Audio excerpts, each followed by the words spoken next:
At 16, her father forced his obese daughter to marry a mountain man with 2 kids. What happened next? The hammer struck the table, shaking the dust off the old ledger. "You'll marry him, Sarah," her father roared. "You'll marry him, or this family will starve."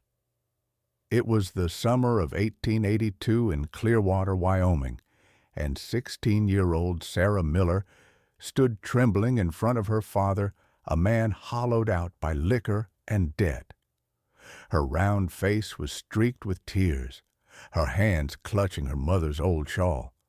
"Please, Papa," she whispered, "I don't even know him." "You don't need to," Thomas Miller barked. "Jacob Thorne's a decent man. He's got land, work, and 2 young daughters who need a mother. You'll pay my debt with your obedience." The room was silent, except for the tick of the clock and the faint murmur of the townsfolk gathered outside. Everyone had heard. The drunk had sold his daughter. Sarah's cheeks burned as whispers rippled through the crowd. "Too fat to find a husband. Lucky anyone wants her." She tried not to cry, but humiliation burned hotter than fear. Then the door opened, and Jacob Thorne stepped inside. He was tall, broader than any man she'd ever seen, with the rough hands of a woodcutter and eyes the color of riverstone. A widower of 32, Jacob said little, only nodded once toward Thomas. "I'll take her," he said quietly, and just like that, Sarah's fate was sealed. 2 days later, she was climbing into a wagon headed toward the mountains toward a husband she didn't know, 2 daughters who didn't want her, and a life she hadn't chosen.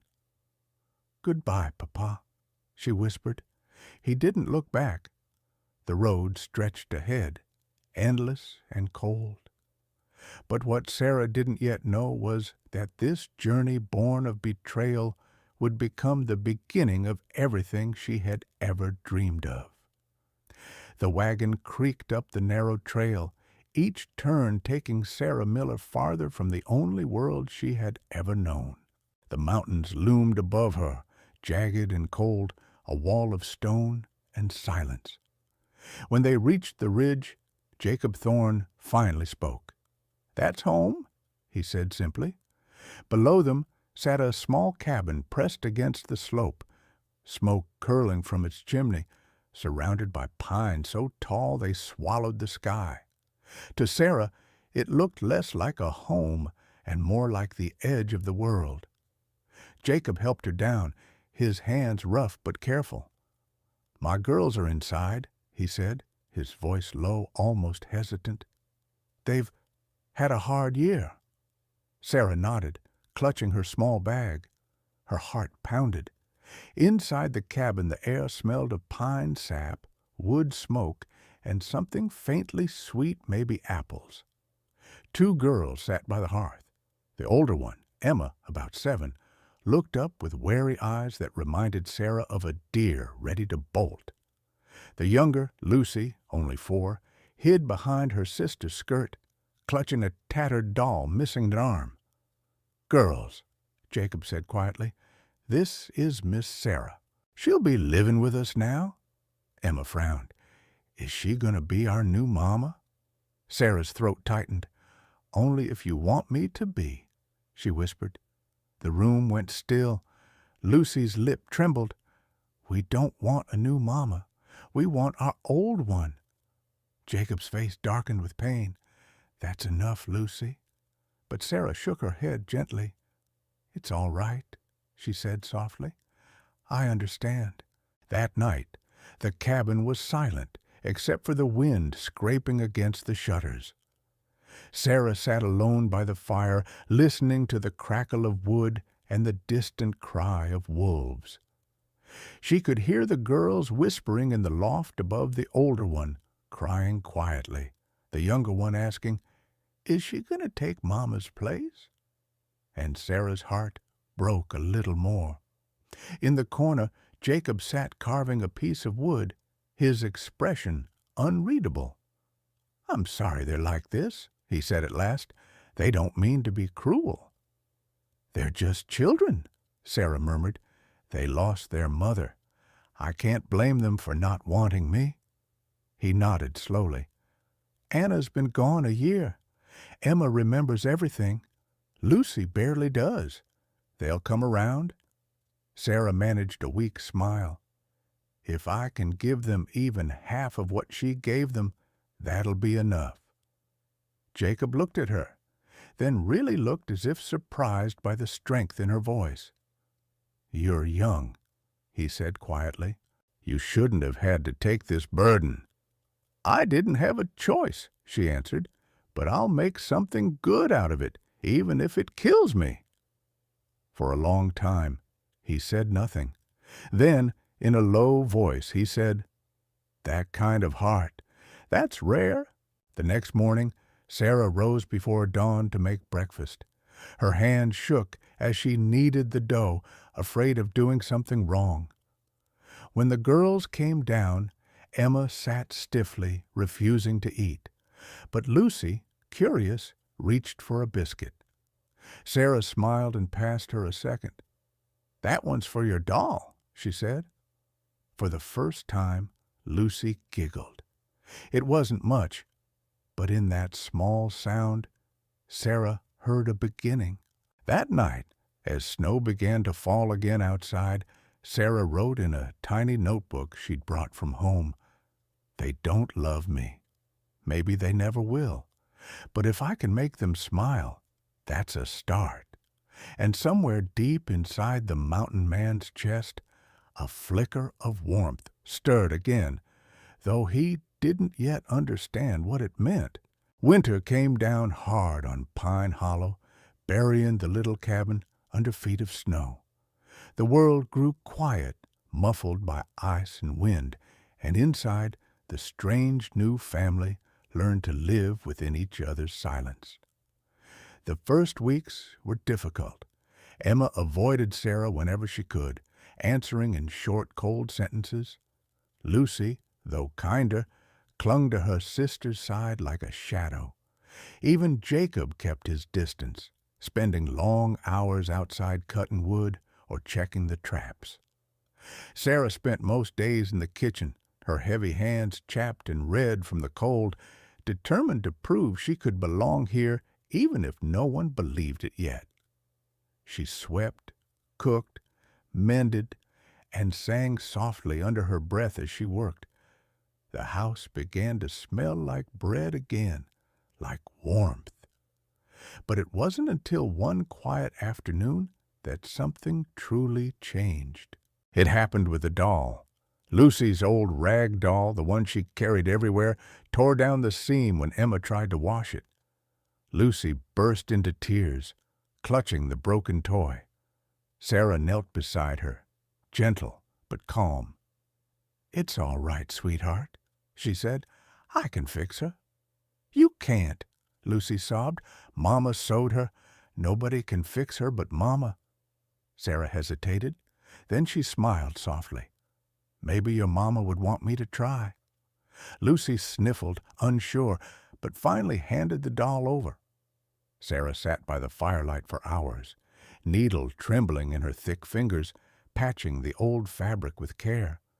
When she finished, the little doll looked almost new except for the heart-shaped stitch Sarah had added to the chest.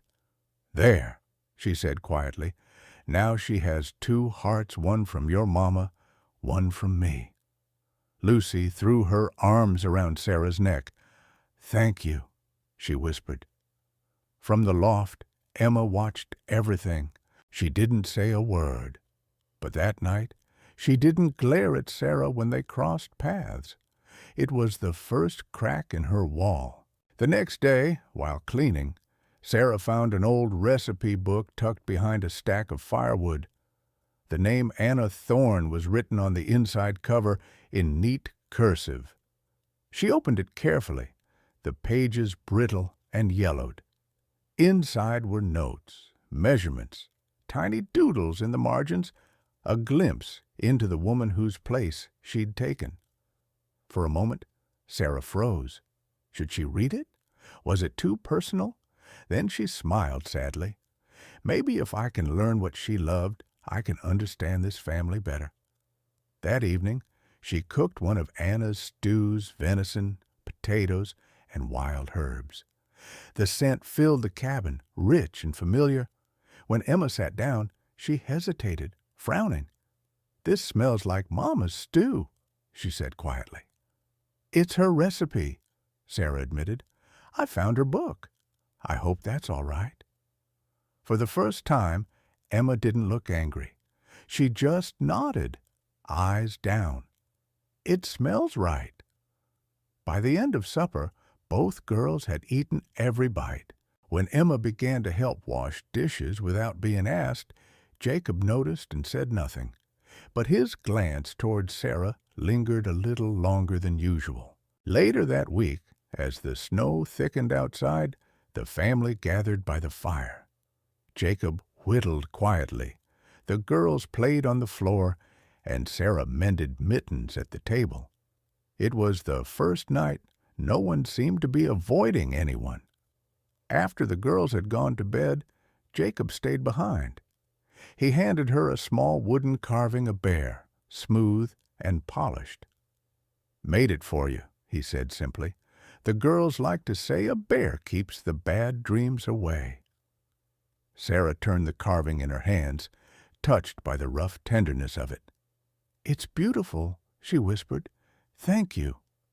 Their eyes met, the silence between them deep but not empty. "You're doing good with them," Jacob said softly. "Better than I did after Anna." "I'm just trying to give them what I never had," Sarah replied, "a home that feels safe." He nodded. "You're succeeding." That night, when Sarah blew out the lantern, she held the little bear to her chest and smiled. For the first time since leaving town, she didn't feel like a stranger. She felt like part of something fragile, new, but real. By the time spring began to push through the snow, the little cabin at Pine Hollow no longer felt like a house of strangers. Smoke curled gently from the chimney every morning. Laughter sometimes spilled through the open windows, and the mountain seemed to breathe easier, as if it too had been waiting for warmth to return. Sarah Miller had found a rhythm to her days. She rose before sunrise to bake bread, helped Emma with her reading lessons, and taught Lucy how to braid her hair. Her hands, once clumsy from nervousness, now moved with confidence, stirring, kneading, comforting. It was hard work, yes, but it was hers. One afternoon, as the girls played near the creek, Jacob Thorne stood beside Sarah, splitting logs for the next storm. "You've changed this place," he said suddenly, his voice quieter than the sound of the axe. Sarah glanced up, surprised. "I'm just doing what needs to be done." He shook his head. "No, you're doing more than that. It used to be quiet here, too quiet. Now there's life again." A soft blush rose on her cheeks. "Then I suppose we both needed saving." He looked at her, then really looked, and something warm flickered behind his usually guarded eyes. "Maybe we did." That night, Sarah sat with the girls by the fire while Jacob carved another toy. Emma had grown fond of asking questions now, not sharp or defensive anymore, but curious, even affectionate. "Papa," she said, "did you know Mama used to read to us every night?" Jacob's hands paused over the carving knife. "I did," he said softly. "Sarah reads to us too," Lucy added brightly. "She does all the voices." Sarah smiled shyly. "Not as good as your Mama, I'm sure." Jacob set the carving knife down, meeting her gaze across the firelight. "You'd be surprised." The fire popped, and the warmth in the room deepened. As the days passed, Sarah discovered new layers to Jacob, the way he whistled softly when he worked, the way he handled the girls' squabbles with patience, and the way he always made sure her chair by the fire was the warmest. She also learned he carried sorrow, quietly. One evening, she found him outside after dark, staring toward the valley. She joined him without a word. "I used to think losing Anna meant God had closed a door on me," he said after a long silence. "But maybe he was just waiting to open another one." Sarah's breath caught. "Jacob." He turned to her, the starlight touching the scar near his temple. "You don't have to say anything," he murmured. "I just needed you to know that I'm grateful you came here, whatever the reason." She swallowed hard, her heart thudding. "It wasn't exactly by choice."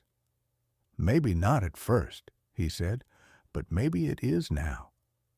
Sarah didn't answer, but when she looked at him, the truth in her eyes said everything. Weeks later, while cleaning the chest at the foot of Jacob's bed, Sarah found something that stopped her cold, an unfinished quilt, folded beneath old shirts. Each patch was stitched by a careful hand, but the last square had been left empty. Tucked between the folds was a small faded note written in delicate cursive. "To the woman who will love them next, take care of my girls and take care of him. He's not easy to love, but he's worth the trouble." Anna Thorne. Sarah pressed the letter to her heart, tears falling onto the fabric. The message didn't sting. It soothed. It was a blessing. That night she finished the last square of the quilt, sewing in a patch of her own deep blue, the color of mountain twilight. When Jacob found her working on it later, his voice was thick with emotion. "You finished it." "I didn't want it to stay unfinished," she said softly. "Neither the quilt nor the life that comes with it." He reached out, touching her hand gently. "You've got a brave heart, Sarah," she smiled. "Maybe it just needed the right mountain to grow on." That night, as the girl slept, Jacob handed her a small wooden carving, a family of 4, standing beneath a pine tree. "I thought maybe this was us now," he said quietly. Sarah looked at the carving, at him, at the flicker of the firelight across their faces, and for the first time she didn't feel like a stranger's wife. She felt like a woman who had finally come home. The thaw of spring brought the first wagon tracks down from the valley, carrying letters, goods, and truths that had been waiting too long to surface. Sarah Miller was sorting through a small stack of papers one afternoon while Jacob Thorne was away cutting lumber near the ridge. The girls were playing by the creek, their laughter echoing through the trees, when Sarah found an envelope tucked at the bottom of the pile. It wasn't sealed. Inside was a folded sheet bearing the mark of the Clearwater County office. Curious, she unfolded it and froze. "Marriage certificate, Jacob Thorne and Sarah Miller, not filed, incomplete." Her hands trembled. Her name, written in careful ink, was there. But the line for the county clerk's signature, the one that would make the marriage legal, was blank. For a long moment the world went silent, except for the wind. She sat down hard at the table, heart pounding. Not filed. That meant she wasn't Jacob's wife. Not legally. Not in the eyes of the town, the church, or even God. Her throat tightened. Had he meant to do this? Was she just a hired hand? A girl sold to keep his household in order? By the time Jacob returned that evening, Sarah had already packed her mother's shawl and the few belongings she'd brought up the mountain. She sat by the fire, pale and trembling. "Something wrong?" he asked, frowning at the sight of her bag. She looked up at him, tears shining in her eyes. "When were you going to tell me, Jacob, that we're not married?" He froze. The silence between them cracked like ice. He set his hat down slowly. "You found the papers?" "Yes," she said, voice breaking, "and I want to know why. You let me live here. You let those girls call me Mama, while you knew all along I wasn't really your wife." Jacob's eyes were full of pain. "Sarah, listen. Don't tell me to listen," she snapped, standing now. "I gave you everything I had, my name, my work, my heart, and you made me a lie." He flinched but didn't move closer. "I never meant to deceive you." "Then what did you mean?" Jacob took a deep breath, his voice low, steady. "I didn't file it because I didn't want to trap you." She stared at him, stunned. "Trap me?" "You were 16, he said softly. "Scared, forced into this by your father. I didn't want you bound to a man you hadn't chosen. I wanted you to have time to decide if this life, this family, was something you truly wanted. I wanted it to be your choice." Sarah's anger faltered. "So you were giving me freedom?" He nodded.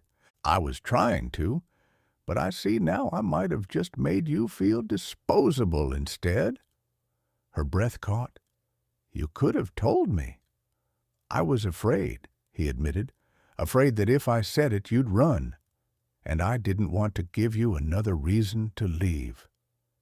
Tears spilled down her cheeks. "You should have trusted me enough to stay anyway." Jacob stepped closer, his voice rough. "I do trust you, Sarah, and I love you. That's why I wanted it to be your choice, not a debt, not an arrangement, not a cage, yours." For a long moment, neither spoke. Only the fire cracked softly between them. Finally, Sarah whispered, "Then let me make that choice now." He looked up sharply. "I'm not leaving," she said, "not because I have to, because I want to. This is my home. You are my home." Her voice steadied. "We'll go to town together tomorrow, and this time we'll sign it right." The next morning, the sun rose gold over the mountains. Sarah stood beside Jacob in front of the courthouse, her hand in his. Emma and Lucy clutched her skirt, beaming proudly. The clerk looked up, pen poised. "Name of the bride?" "Sarah Miller Thorne," she said firmly, smiling through tears. Jacob squeezed her hand. "Now and forever."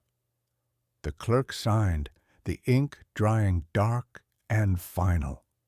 For the first time, it was real not by law or paper, but by choice. That night, back in the cabin, Jacob handed her a small box. Inside was the little wooden bear he'd carved months ago, now hollowed slightly to hold a silver ring. He slipped it onto her finger and said quietly, "No more doubts, no more waiting. You're my wife, Sarah, by every measure that matters." She smiled, tears glimmering in the firelight. "Then this is the first day of our real marriage." He kissed her hand, his voice trembling. "And the last day I'll ever let you doubt your place here." The spring thaw had barely ended when the next storm came, not of snow this time, but of pride, greed, and rumor. Word spread fast through Clearwater Valley that Sarah Miller Thorne, the mountain man's young, overweight wife, had married under unlawful circumstances. The gossip had started in town and grown like fire through dry grass, until it reached the ears of rancher Randall Bradford, one of the wealthiest and most vindictive men in the county. Bradford had a son, Wesley, spoiled and cruel, who'd once proposed to Sarah before her father sold her off. She had refused, quietly but firmly. Now, seeing her married to a man of the mountains, Wesley's pride festered into hatred. "They say her certificate wasn't even filed till last month," Wesley sneered to his father. "Means that man stole her." Randall Bradford slammed his whiskey glass on the table. "No man steals from me. will make the law say so. 2 weeks later, a letter arrived at the Thorne cabin, a summons from the county court. Sarah and Jacob were to appear in town to defend the validity of their marriage. Jacob read it silently, jaw clenched, while Sarah stood beside him, the color draining from her cheeks. "They're saying you're not my wife," he said quietly. Sarah's voice trembled. "They're saying I belong to them." Jacob tore the letter in half. "No one owns you." But Sarah's hand caught his wrist. "No, we'll go. I won't hide. I'm tired of men deciding what my life is worth." He looked at her, at the fierce light in her eyes, and nodded. "Then we'll face them together." The courthouse was crowded the morning of the hearing. Every bench was filled with townsfolk, ranchers, gossiping wives. At the front stood Judge Harrison, an old man with sharp eyes and no patience for foolishness. Bradford's lawyer droned on about fraud, indecency, and a minor coerced into an illegal arrangement. Sarah sat still, her back straight, while Jacob's hands tightened on the table. When it was finally her turn, the judge gestured. "Mrs. Thorne, do you wish to speak for yourself?" She rose slowly. Her heart thundered, but her voice, when it came, was steady as stone. "My name is Sarah Miller Thorne," she began, "and I am here because once a man decided my worth was less than his debt. My own father sold me to survive, and I went because I thought obedience was all a woman had." A murmur rippled through the courtroom. "But I learned something on that mountain. I learned that being wanted and being owned are not the same thing. I learned that love isn't given, it's chosen." She turned toward Bradford, meeting his glare. "You think I'm some frightened girl you can barter for land or power, but I've worked through blizzards. I've raised 2 children who weren't my own, and I've built a home where kindness lives. That's worth more than all your cattle, Mr. Bradford." The room fell silent except for the crackle of the judge's fire. "And as for this marriage," she continued, voice rising, "I wasn't forced into it. I stayed in it because I wanted to. I signed that paper with my own hand, and I'll sign it 100 times more if I have to." At that moment, the back door opened, and a frail figure shuffled in. Thomas Miller, her father. His hair was grayer, his eyes hollow with regret. "I have something to say," he croaked. The judge allowed it. Thomas stepped forward, holding his hat to his chest. "I was the one who sold her. I was drunk, broke, and lost. But that man," he nodded toward Jacob, "treated her with more respect than I ever did. If there's justice left in this town, let her be free to keep the life she chose. She's earned it." Sarah's eyes filled with tears. It was the first time her father had ever defended her. Judge Harrison looked down over his spectacles. "I see no fraud here, only a family trying to live in peace. The certificate stands." He turned his gavel once, then struck it firmly. "Case dismissed." The courtroom erupted, some in applause, others in outrage, but Sarah barely heard it. Jacob had already taken her hand, his thumb brushing over her knuckles. "It's over," he whispered. She looked up at him, tears trembling on her lashes. "No, it's just beginning." Outside the courthouse, snowflakes began to fall again, soft, quiet, cleansing. The girls ran to them from the wagon laughing, their small hands wrapping around Sarah's. "Mama, did we win?" Lucy cried. Sarah knelt and kissed her forehead. "We didn't win, sweetheart. We just kept what was ours." The days after the trial passed like sunlight breaking through storm clouds, slow, golden, and healing. The mountain wind carried whispers of the courtroom's drama down every valley, but no one could twist what had happened. Sarah Miller Thorne had stood her ground and won not only her freedom, but her dignity. The people of Clearwater began to see her differently. At first, it was quiet gestures, the blacksmith tipping his hat when she passed, the preacher's wife stopping by with a basket of flour. Then came something more remarkable, women from town climbing the mountain path to visit her cabin. Some came shyly, clutching bruises they didn't want to name. Others came bold, asking how she had found the courage to speak in that courtroom. Sarah always answered the same way. Courage isn't something you're born with. It's something you find the moment someone tries to take your life from you and you say no. She never lectured. She listened. She poured coffee, offered bread, and let them sit by the fire that had once kept her warm through her loneliest nights. Soon, the cabin became more than a home, it became a refuge. Jacob Thorne watched her with quiet pride.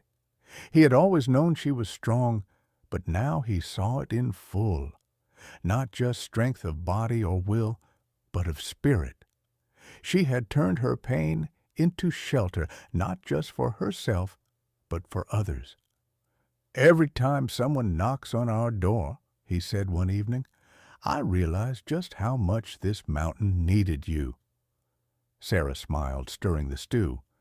"You mean how much you needed me?" Jacob chuckled, sliding an arm around her waist. "That too." That night, the girls asked for another story before bed. Jacob began to read from the book he had finished writing, The Woman of the Mountain. It wasn't a fairy tale, it was their story. About a girl sold to pay a debt and a man who thought his heart was dead. About two children who learned to love again. About a home built not from timber and nails, but from trust. When he finished, Emma whispered, "Papa, will people know it's about Mama?" Jacob smiled. "They'll know, sweetheart, because stories like this can't be hidden. They belong to everyone who's ever been told they don't deserve love." Sarah reached out, brushing his cheek. "And maybe they'll remember that love isn't something you're given, it's something you build."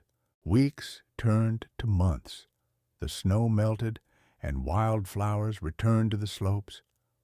One morning, as Sarah hung laundry in the sun, a familiar voice called from the trail.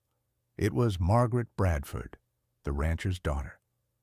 "I came to say thank you," she said, her voice trembling. "When you stood up in court that day, my mother saw it. She left my father.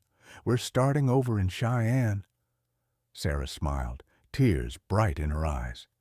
"You're brave, Margaret. Don't ever forget that." Margaret nodded. "I won't, because you reminded me that women don't have to survive quietly." As she walked away, Sarah turned back to the cabin, her home, her haven, and felt the weight of everything that had brought her there.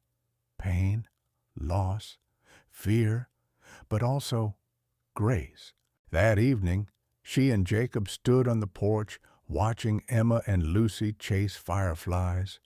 The sky above them was streaked in rose and amber. "You ever think about what might have happened if things had gone differently?" Jacob asked quietly. Sarah leaned into him, her head resting against his chest. "Sometimes. But then I look at this at us and I stop wondering, because I wouldn't change a single thing that led me here." He kissed her forehead. "Then let's never forget it." The wind rustled through the pines, carrying their laughter up the slopes and across the valley. Somewhere in the distance, the river murmured like a lullaby. The mountain that had once been their prison was now their kingdom. And in that soft, endless twilight, Sarah whispered, almost to herself, maybe this is what freedom sounds like.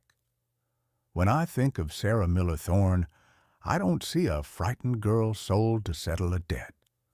I see a woman who climbed a mountain, was told she didn't belong, and built a home there anyway. She began her story as property.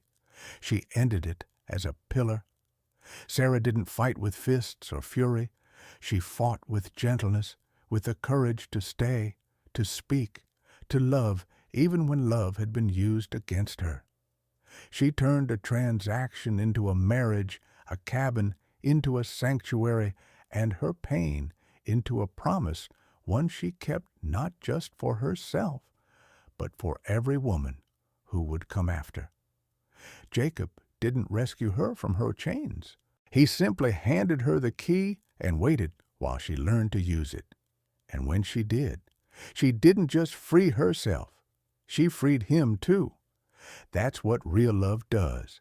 It doesn't demand. It doesn't buy. It waits.